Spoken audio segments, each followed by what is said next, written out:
অনেক টাইপের মানুষই আছে যারা ছোটখাটো পেজ দেখলে স্কিপ করে যায়, ওই পেজের লাইক ফলোয়ার রিভিউজ কম তাই বলে অর্ডার করতে চায় না।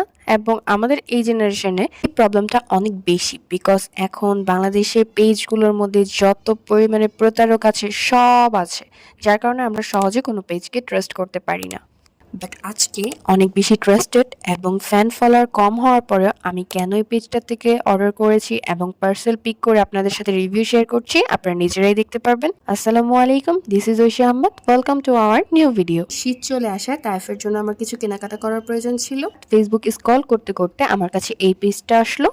পেজটার নাম হচ্ছে এপিএস ফ্যাশন বিডি। প্রথমে আমিও একটু শকড হয়েছিলাম যে এই পেজটা থেকে অর্ডার করব কিনা, অনেক কনফিউশনে ছিলাম বিকজ পেজের লাইক তখন ছিল 100 সামথিং।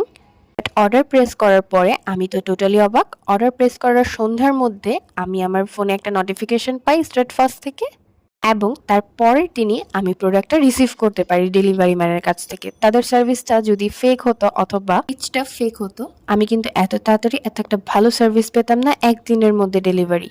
আলহামদুলিল্লাহ, তাদের প্রোডাক্ট কোয়ালিটি আমার কাছে খুবই ভালো লাগছে, প্লাস সার্ভিসটাও। এবং আমি তাদের পেজের লিঙ্কটা অবশ্যই কমেন্টে ট্যাগ করে দিব, আপনারা চাইলে তাদের পেজটা ভিজিট করে দেখতে পারেন। রিজনেবল প্রাইসের মধ্যে বেস্ট বই কালেকশন ছিল তাদের পেজে।